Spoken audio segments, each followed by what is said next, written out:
दोस्तों, waste Asia का मैदान फिर से गर्म हो गया है। आपने सुना होगा कि इजराइल ने कतर के कैपिटल दोहा पर एक एयर स्ट्राइक किया है और ये अटैक दुनिया भर में शॉक वेव की तरह फैल गया।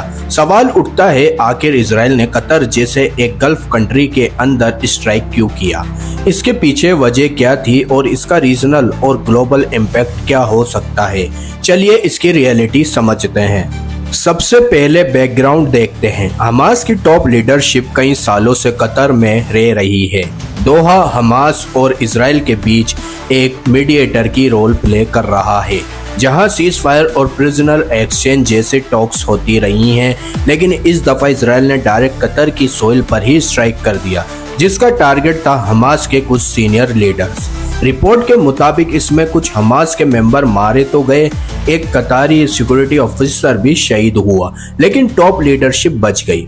ये पहली बार है जब इजराइल ने ओपनली कतर के अंदर मिलिट्री स्ट्राइक किया है और इस वजह से ये इंसिडेंट हिस्टोरिक और कंट्रोवर्शियल दोनों बन गया है। अब समझते हैं इजराइल का स्टैंड। नेतन्याहू की गवर्नमेंट का कहना है कि हमास कतर को एक सेफ हेवन के तौर पर यूज कर रहा था। इजराइल के सिक्योरिटी ऑफिसर्स का क्लेम है कि हमास लीडरशिप यहां बैठकर सीज फायर टॉक को डिले कर रही थी और ग्राउंड पर अपने फाइटर्स को ऑर्डर दे रही थी।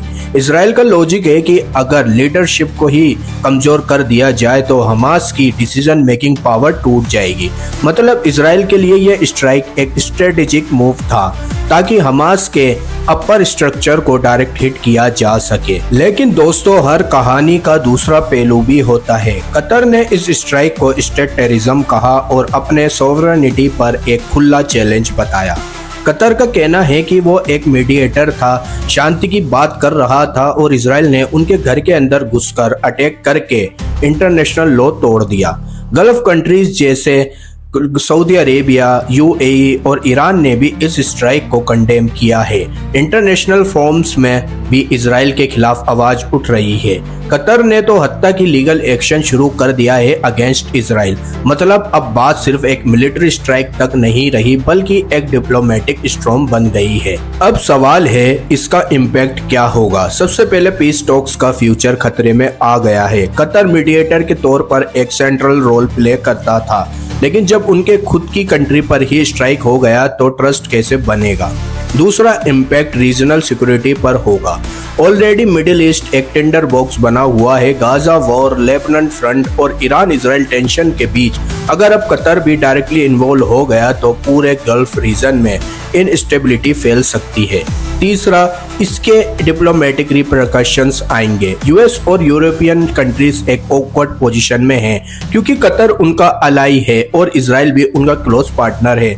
मतलब वेस्ट के लिए एक बैलेंस मेंटेन करना मुश्किल हो चुका है। और दोस्तों, इसका एक और एंगल है सिंबोलिज्म। इजराइल ने कतर जैसी रिच और इन्फ्लुएंशियल स्टेट के अंदर स्ट्राइक करके एक सिग्नल दिया है कि वो अपने एनिमीज को चाहे जहां भी टारगेट करेगा। लेकिन इसका दूसरा सिग्नल ये भी है कि इजराइल अब अपनी बाउंड्रीज क्रॉस कर रहा है जो इंटरनेशनल लॉ और नॉर्म्स के खिलाफ है।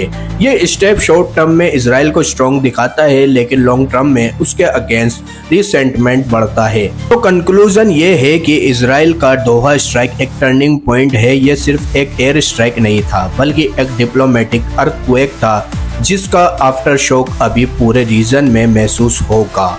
अब देखना यह होगा कि क्या ये एक्शन हमास को कमजोर करेगा या फिर शांति के लास्ट चांस को भी खत्म कर देगा। एक बात तो क्लियर है, वेस्ट एशिया की पॉलिटिक्स अब और भी कॉम्प्लेक्स और अनप्रेडिक्टेबल हो गई है। अगर ये वीडियो पसंद आई हो तो वीडियो को लाइक करें और अपनी राय देने के लिए, अपने व्यूज देने के लिए कमेंट करें। और अगर ये वीडियो आपको जरा भी नॉलेजेबल लगी हो तो अपने फैमिली फ्रेंड्स के साथ इस वीडियो को शेयर करें। ऐसी ही नॉलेजेबल और इंफॉर्मेटिव वीडियोस पाने के लिए क्यों फैक्ट चैनल को सब्सक्राइब कर लीजिए ताकि आपको वीडियो टाइम पर मिल सके और बेल आइकन को प्रेस कर ले ताकि नोटिफिकेशन टाइम पर आ सके।